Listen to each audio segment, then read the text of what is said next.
नमस्कार, इन खबर देख रहे हैं आप और आपके साथ मैं हूं मुकुंद।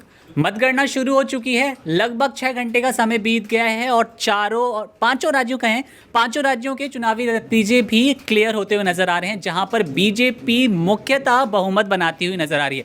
यूपी में तो योगी सरकार एक बार फिर से साफ तौर पे आती हुई नजर आ रही है। हम कह सकते हैं कि यूपी में बाबा।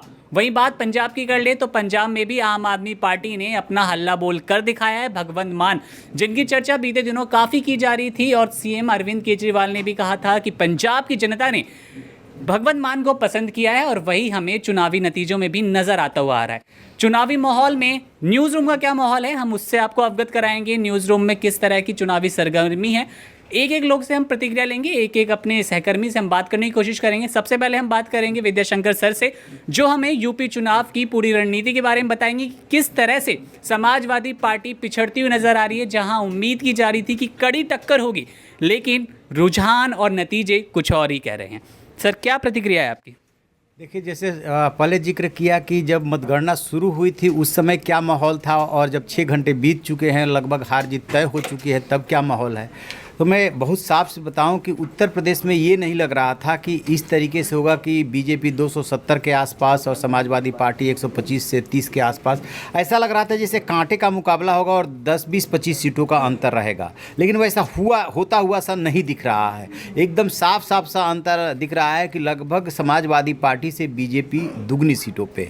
तो इसके पीछे के यदि कारणों को एनालिसिस करेंगे तो ये पाएंगे कि जो कुछ दिख रहा था सोशल मीडिया पे वैसा हुआ नहीं, और गैर यादव ओबीसी जो नेता टूट करके गए थे, वो उस गैर यादव ओबीसी का वोट जो है उस समाजवादी पार्टी को मिला है तो बहुत कम मिला है। एक बात सर, अब चुनावी नतीजे सामने आ रहे हैं तो हम उम्मीद कर सकते हैं कि अब जैसे हर चुनाव के बाद होता है कि ईवीएम घोटाला सामने आता है, और बीते दिनों से अखिलेश यादव भी यही बार बार कह रहे थे कि एग्जिट पोल भी इस तरह से सामने आ रहे हैं जो बीजेपी का पक्ष रख रहे हैं कि ईवीएम घोटाले पे सवाल ना उठे। तो क्या उम्मीद कर सकते हैं अखिलेश यादव जब भी अपना पहला बयान लेके सामने आएंगे तो ईवीएम पर सवाल उठाएंगे?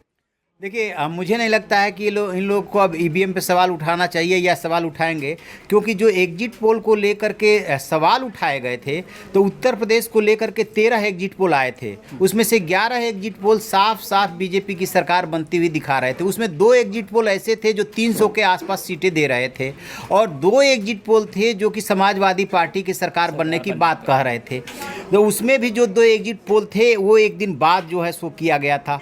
तो आप कैसे कह सकते हैं कि एग्जिट पोल जो है आप प्रोजेक्टेड है या प्लांटेड है या स्पॉन्सर्ड है? बहुत सारे आरोप लगाए जाते हैं। होता क्या है, कोई भी इंसान हो, कोई भी व्यक्ति हो, राजनीतिक पार्टी हो, जब आप हार रहे होते हैं तो कुछ न कुछ आप कहते हैं। नतीजे मेरे लिए भी चौंकाने वाले हैं। मैंने भी नहीं सोचा था कि बीजेपी और समाजवादी पार्टी की इतनी कांटे की मुकाबला है और ऐसे नतीजे होंगे, लेकिन 2 फैक्टर एकदम साफ साफ सा दिख रहा है। राकेश टिकैत जो ये दावा कर रहे थे पश्चिमी उत्तर प्रदेश में, ऐसा लग रहा था जैसे उनके कहने से ही सारे जाट वोट करेंगे, वो फैक्टर काम नहीं किया है। जाट वोट बट गया है, एक बात। दूसरी बात, ध्रुवीकरण भी हुआ है, 2 बात। और तीसरी बात कि गैर यादव ओबीसी का वोट जो है समाजवादी पार्टी को नहीं मिला है, चाहे वो स्वामी प्रसाद मौर्य को तोड़ के ले गए हों, चाहे दारा सिंह चौहान को तोड़ के ले गए हों। जैसे ही नतीजे आ जाएंगे और सीटवार मत प्रतिशत और वोटों के बारे में पता चल जाएगा। एक फैक्टर और काम कर रहा है, मोदी सरकार की जो 3 योजनाएं हैं, फ्री का अनाज, शौचालय और मकान बनाने के लिए 2.5 लाख रुपए, वो भी गांव देहात तक बहुत अच्छा काम किया है। तो हम कह सकते हैं कि उत्तर प्रदेश की जनता योगी सरकार से एक बार फिर से संतुष्ट नजर आई है, जिसके पीछे किसान आंदोलन का कोई प्रभाव नहीं दिखा। किसानों के बीच बहुत नाराजगी थी, लेकिन उन्होंने योगी सरकार के वोट को कम नहीं होने दिया। वोट लगातार योगी सरकार को मिलते रहे। बाकी दूसरी योजनाएं थी जिनका जमीनी स्तर पर योगी सरकार ने पालन किया या लोगों तक पहुंचे, जिसको पसंद किया गया। बात करेंगे हम अपने दूसरे सहयोगी से, गिरीश से, जो हमें बताएंगे उत्तराखंड के रुझान क्या कह रहे हैं, मतगणना किस कदर आगे बढ़ी है। गिरीश, क्या कहना है आपका उत्तराखंड चुनाव? 6 घंटों के रुझान की अगर बात करें तो प्रदेश में बीजेपी पूर्ण बहुमत के साथ सरकार बना रही है। हालांकि इसमें हैरानी वाली बात यह है कि बीजेपी के जो सीएम कैंडिडेट थे, खटीमा विधानसभा सीट से उतरे थे, वे 5800 सीटों से पीछे चल रहे हैं। तो ऐसे में सवाल ये है कि सीएम उम्मीदवार अब बीजेपी का कौन होगा?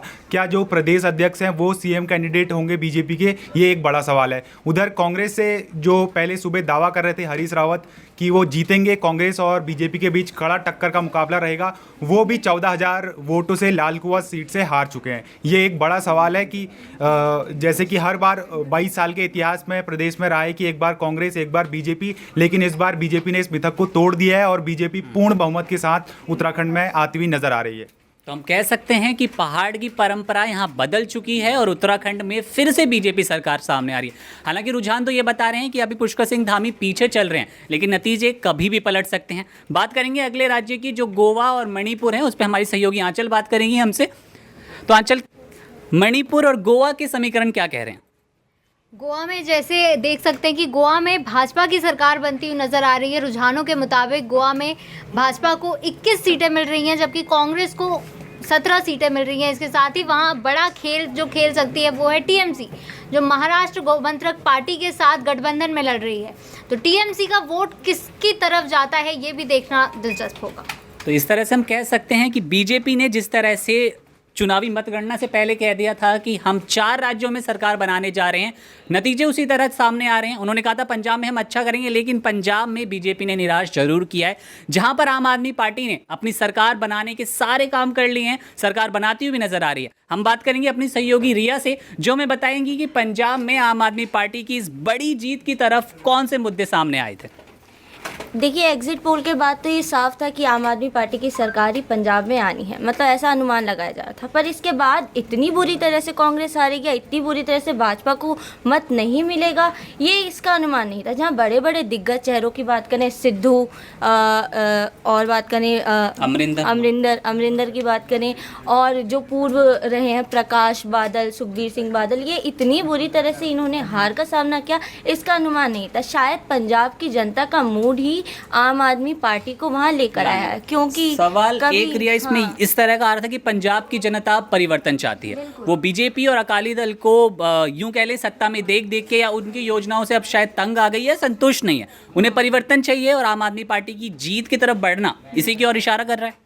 बिल्कुल इसी की तरफ। पर जहाँ देखा जा सकता है कि बीजेपी भी परिवर्तन ला सकती थी, पर हाँ वो गठबंधन के साथ सामने आई और आम आदमी पार्टी एक कह सकते हैं बड़ा ऑप्शन रहा वहाँ की जनता के लिए, जो जिसने वहाँ की जनता को शायद संतुष्ट भी किया और आम आदमी पार्टी की इस तरह से जीत देखने को मिल सकती है। तो हम कह सकते हैं कि बीजेपी ने जो अपने वादे किए थे और 5 राज्यों का चुनाव कुल मिलाकर बीजेपी के पक्ष में रहा है। लखनऊ हो, दिल्ली हो, पंजाब हो या फिर वो हो उत्तराखंड, सभी जगह जश्न का माहौल है। होली में अभी पूरा हफ्ता बाकी है, लेकिन इन सभी राज्यों में होली मनाई जा रही है। होली फूल की है, होली गुलालों की है। चुनावी नतीजों पर आगे जैसी भी अपडेट मिलती है आपसे साझा करते रहेंगे। आप बने रहिए इन खबर के साथ। इन खबर चैनल को सब्सक्राइब करें।